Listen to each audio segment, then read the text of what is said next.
মিঠা নাম অতি প্রিয় নাম যিশু নাম মধু নাম মিঠা নাম অতি প্রিয় নাম যিশুଙ୍କ নাম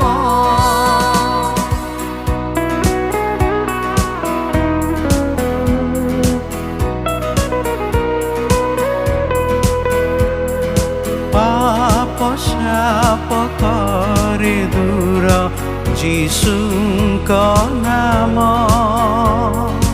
ସବୁ ଭୟ করে ଦୂର ମୋ ଯୀଶୁ ନାମ। প্রিয় শ্রোতা বন্ধু, প্রভু শ্রীখ্ରୀষ্টଙ୍କ ବହୁମୂଲ୍ୟ ନାମରେ ଆପଣଙ୍କୁ ଶୁଭେଚ୍ଛା। ଜହନ ଲିଖିତ ସୁସମାଚାର 3 ଅଧ୍ୟାୟର 18 ପଦରେ ପ୍ରଭୁ ଶ୍ରୀଖ୍ରୀଷ୍ଟଙ୍କଠାରେ ବିଶ୍ୱାସ କରିବାର ପରିଣାମ କ'ଣ ତାହା କୁହାଯାଇଅଛି। ସେଠାରେ ଆମେ ଏହିପରି ପାଠ କରୁ, ଯିଏ ତାହାଙ୍କଠାରେ ବିଶ୍ୱାସ କରେ ସେ ବିଚାରିତ ହୁଏ ନାହିଁ, ଯେ ବିଶ୍ୱାସ କରେ ନାହିଁ ସେ ବିଚାରିତ ହୋଇସାରିଲାଣି, କାରଣ ସେ ଈଶ୍ୱରଙ୍କ ଅଦ୍ୱିତୀୟ ପୁତ୍ରଙ୍କ ନାମରେ ବିଶ୍ୱାସ କରି ନାହିଁ।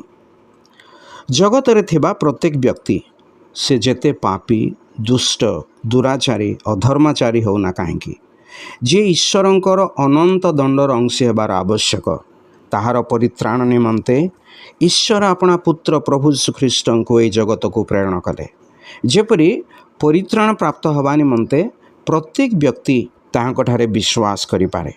ତାହାଙ୍କଠାରେ ବିଶ୍ୱାସ କରିବା ଦ୍ୱାରା ମନୁଷ୍ୟ ନିଜର ପାପ ନିମନ୍ତେ ଦୋଷୀ ସାବ୍ୟସ୍ତ ନ ହୋଇ ପରିତ୍ରାଣ ପ୍ରାପ୍ତ ହୁଏ, କାରଣ ପ୍ରଭୁ ଶ୍ରୀଖ୍ରୀଷ୍ଟ ସମସ୍ତ ମାନବର ପରିତ୍ରାଣ ନିମନ୍ତେ ଆପଣାକୁ କ୍ରୁଶରେ ବଳିଦାନ କରି ତୃତୀୟ ଦିନରେ ମୃତମାନଙ୍କ ମଧ୍ୟରୁ ଉତ୍ଥିତ ହେଲେ।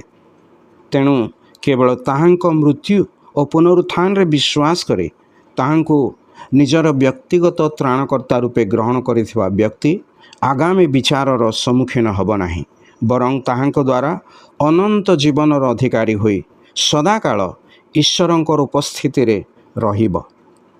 ପାପୀର ସେହି ଏକମାତ୍ର ତ୍ରାଣକର୍ତ୍ତାଙ୍କୁ ବ୍ୟକ୍ତିଗତ ଭାବରେ ଜ୍ଞାତ ହେବା ନିମନ୍ତେ ଈଶ୍ୱର ଆପଣଙ୍କୁ ସାହାଯ୍ୟ କରନ୍ତୁ। ଧନ୍ୟବାଦ।